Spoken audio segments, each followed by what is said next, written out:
जय हिंद दोस्तों, स्वागत है आपका आपके अपने यूट्यूब चैनल चुन्नू जी की सेंटर पर। और टॉपिक है प्रकाश, ध्वनि एवं कंपन से आने वाले महत्वपूर्ण जीके के प्रश्न जो आपका साइंस से पूछा जाता है।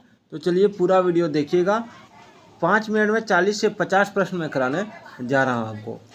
तो चलिए सबसे पहले जो सवाल है वो है ध्वनि की तीव्रता मापने वाला यंत्र कौन सा है। ध्वनि की जो तीव्रता मापता है उस यंत्र को क्या कहते हैं?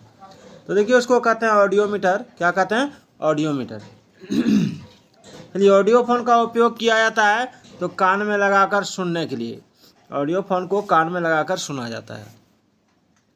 ध्वनि तरंगें संचरण नहीं कर सकती है तो निर्वात यानी शून्य में। ठीक है।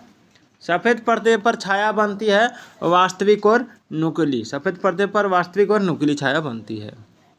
चलिए अगला है वह काल्पनिक रेखा जो फोकस एवं पोल से गुजरते हुए गोलाकार दर्पण पर पड़ती है वह कहलाती है तो प्रधान अक्षरेखा यानी प्रिंसिपल अक्षरेखा कहलाती है। एक समतल दर्पण के सामने 1 मीटर की दूरी पर एक बालक खड़ा है। बालक तथा उसकी छाया की दूरी होगी 2 मीटर। ठीक है। आकाश नीला लगता है क्योंकि लघु तरंग दीर्घ तरंगों की अपेक्षा वायुमंडल द्वारा अधिक प्रकीर्णन होती है।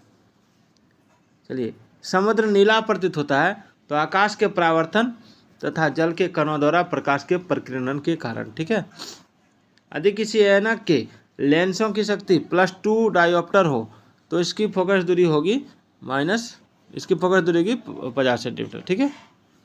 चलिए प्रकाश विकिरणों की प्रकृति होती है तरंग एवं कण दोनों के समान।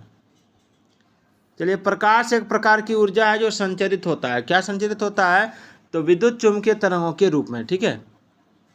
तो जब ध्वनि तरंगें दूर स्थित किसी माध्यम से टकराकर परावर्तित होती है तो उसे कहते हैं प्रतिध्वनि। दोपहर में 12 बजे किस दिशा में इंद्रधनुष दिखाई देता है? तो नहीं देख सकते। दाढ़ी बनाने के लिए काम में लाते हैं कौन सा? तो समतल दर्पण।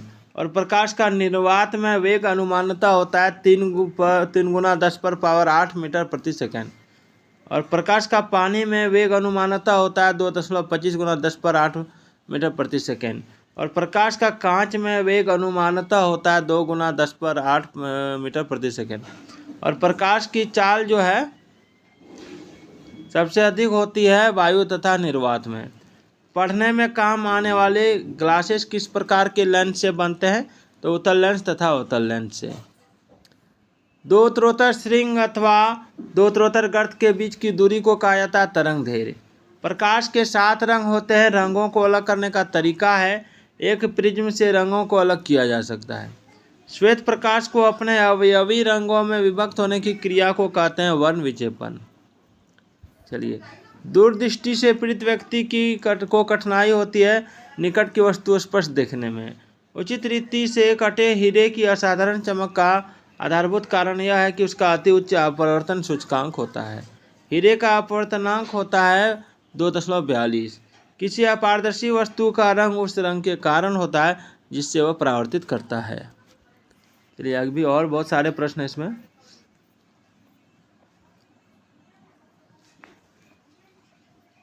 चलिए सामान्यतः स्त्रियों की आवाज़ का तारतम्य जो होता है वो पुरुषों की तुलना में अधिक होता है।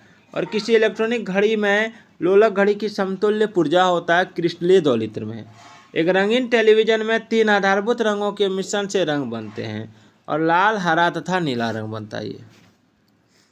लाल, हरा तथा नीला रंगों को उचित मात्रा में मिलाने पर रंग प्राप्त होते हैं। और प्रकृति के सभी रंग रमन यानी लाल, हरा, नीला को मिलाएंगे उचित मात्रा में तो प्रकृति का सभी रंग मिलेगा। रमन प्रभाव का प्रकाश की उन किरणों से संबंध है जो आर पार जाती है। केवल प्रिज्मों के रमन प्रभाव दिया था सीवी रमन ने। एक रेडियो स्टेशन से 30 मीटर बैंड पर प्रसारण प्राप्त होता है। इस स्टेशन द्वारा प्रेषित वाहक तरंगों की आवृत्ति है 10 मेगाहर्ट्ज। मनुष्यों के लिए शोर की सह सीमा होती है 45 डेसिबल। एक आँख की अपेक्षा 2 आँखों का होना अधिक उपयुक्त है। इस कारण से दूरी एवं गहराई का एहसास होता है। आँखें कार्य करती है उत्तल लेंस की भांति। चलिए एक मजदूर रेल की पटरी पर कार्य कर रहा था। एक लड़का कुछ ही दूरी पर अपने कान पटरियों पर रखकर जब मजदूर द्वारा दी जाने वाली हथौड़ी की आवाज़ को सुनता है तो उसे 2 बार आवाज़ सुनाई देता है। इसका कारण क्या है? तो इसका कारण है ध्वनि का वेग इस्पात में वायु की अपेक्षाकृत अधिक होती है। लेसर किरणों द्वारा किसी वस्तु का त्रिविमीय चित्र प्राप्त करने की तकनीक को कहते हैं होलोग्राफी। प्रकाश द्वारा एक वर्ष में तय की गई दूरी को कहते हैं प्रकाश वर्ष। और क्रिस्टल की रचना जानने के लिए प्रयोग में लाया जाता है दृश्य प्रकाश। क्रिस्टल के अच्छे उदाहरण हैं हीरा तथा ग्रेफाइट। और अत्यधिक भेदन क्षमता वाली किरणें हैं गामा किरणें। और सूर्य से निकलने वाली हानिकारक किरणें हैं अल्ट्रावायलेट या पराबैंगनी किरणें। ध्वनि की तीव्रता, ध्वनि के स्रोत।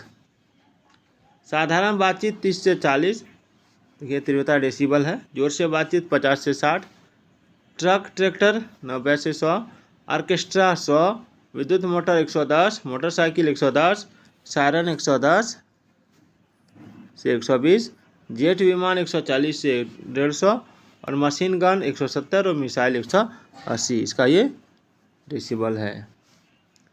चलिए, विद्युत चुंबकीय गामा किरणें। तरंग दैर्ध्य ये मीटर में है, आवर्ती परिसर ये हर्ट्ज में है। गामा किरणों का जो तरंग दैर्ध्य होता है आप देख सकते हैं 10⁻⁻14 से लेकर 10⁻⁻10 है। और हर्ट्ज में 10⁻20 से 10⁻18। और एक्स किरणें 10⁻10 से 10⁻8 और हर्ट्ज में 10⁻18 से 10⁻16।